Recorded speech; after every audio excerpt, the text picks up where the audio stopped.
We want to take a look at how we balance a chemical equation, and the one that we'll use is the combustion of butane. And so that's going to be C4H10, that's a liquid, plus O2, which is a gas, and that's going to make CO2 as a gas and water, which will also be a gas in this case.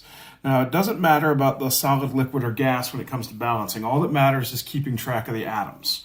So what we're going to start with is balancing all of our non-hydrogen and non-oxygen atoms.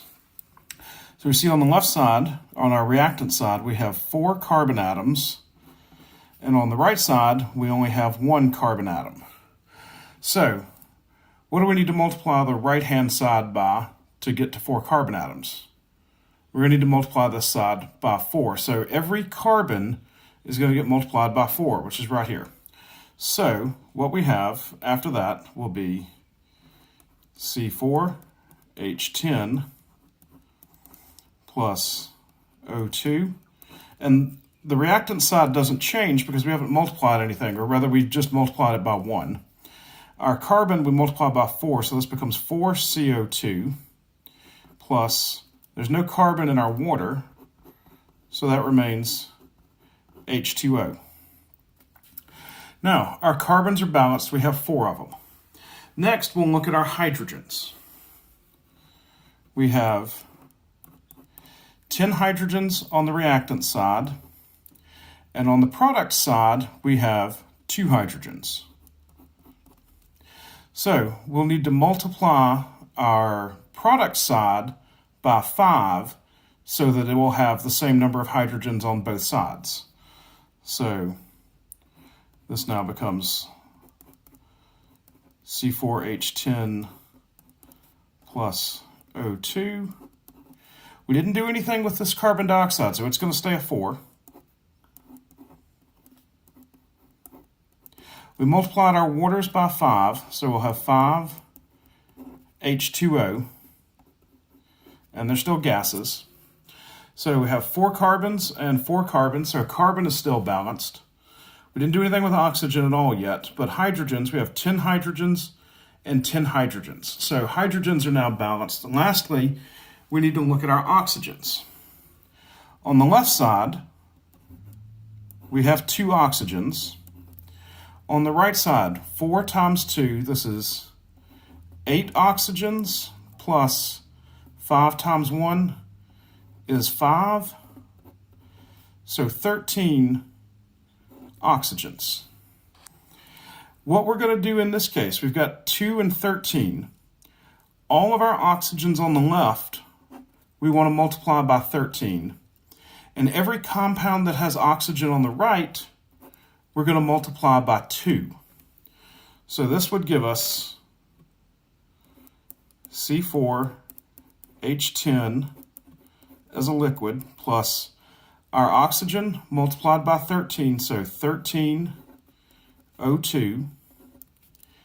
And now this oxygen, because it's on the other side of the arrow, will get multiplied by 2. So 4 times 2, 8 CO2. And then 2 times 5 is 10 H2O. Now, as we can see here, our oxygens are balanced, but our carbons, in fixing oxygen, we have unbalanced our carbon, and this is not an uncommon thing to happen. So what we'll do is go back through the process again, starting with carbon. Over here we have 4 carbons, and over here we have 8. And so we need to multiply the left-hand side by 2. We also notice here that we have 10 hydrogens, and on the right-hand side, we have 20. So very likely at this point, if we can fix our carbons, our hydrogens will get fixed also. And so we'll multiply our carbons by 2. So that would be 2 moles of C4H10 plus 13 moles of O2. We didn't do anything to this carbon dioxide. So that's still 8 CO2 plus, we didn't do anything to the water. That stays 10 H2O. And we'll check, we have 8 carbons, 20 hydrogens,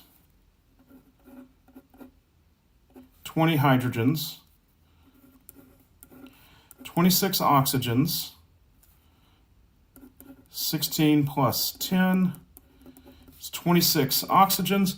Everything's balanced. So to clean it up just a little bit to see, our balanced equation would be 2 moles of C4H10, it's a liquid, plus 13 moles of O2 gas, reacting to make 8 moles of CO2 gas, plus 10 moles of H2O gas. And so this guy represents our balanced equation right down here.